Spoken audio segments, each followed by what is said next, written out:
Getting married at 22 is a little like living the proverbial 15 minutes of fame. Many folks at 22 have never had a relationship, much less one that skirted the possibility of buying rings. And in summer 2012, I returned from a 30-day trip to Uganda.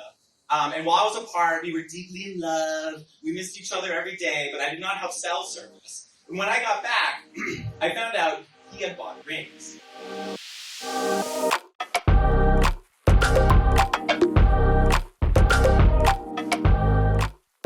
Hi everyone, I'm Scott. I'm feeling a little crazy today because I feel so short. You can take it off.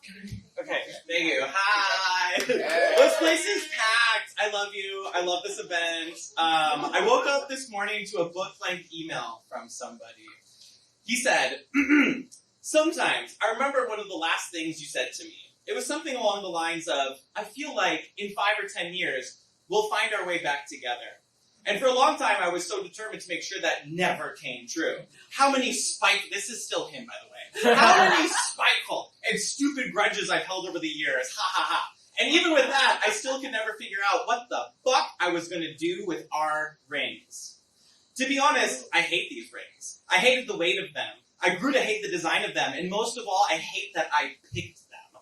Some people have told me to sell them, but I'm certain they cost less than what 2 beers in Stockholm cost. So this was a giant apology from none other than my ex-husband, Zach. No relation to Zach in the back corner. But he always had a way with words. And for 4 years, I always had a way to convince myself to stay with him. Getting married at 22 is a little like living the proverbial 15 minutes of fame. Many folks at 22 have never had a relationship, much less one that skirted the possibility of buying rings. And in summer 2012, I returned from a 30-day trip to Uganda. And while I was apart, we were deeply in love. We missed each other every day, but I did not have cell service. And when I got back, I found out he had bought rings. The night I returned, he took me to the Mississippi River and he asked me to marry him over some lemon zest brewskis. Yay!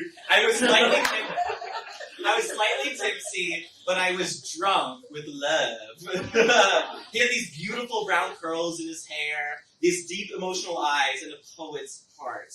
And despite his raging anxiety, depression, and frequent neglect of our relationship, he always made me feel so alive. So how could I possibly say no?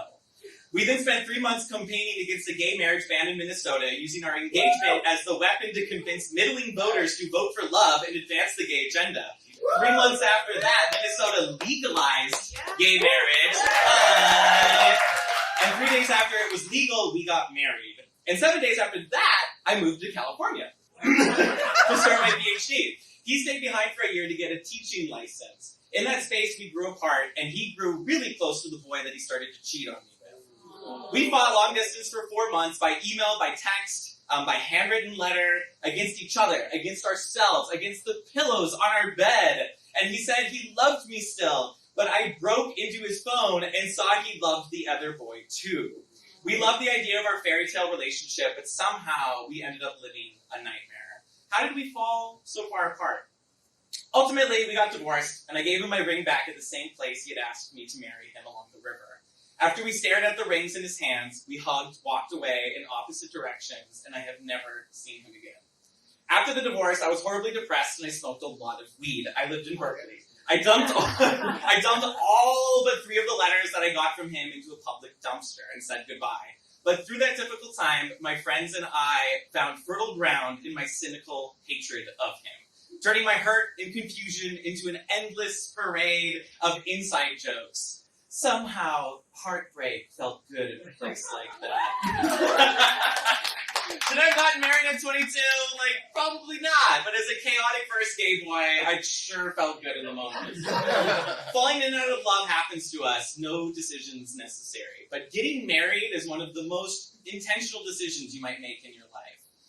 Growing up, I was taught that marriage is forever, and that getting a divorce means you're a failure at love and at commitment. While it was probably a poor decision to marry Zach, it ultimately was a great lesson in that you can always find a way to rebuild yourself from your deepest lows. So to anyone thinking about breaking up with their partner tonight, I say, fucking do it!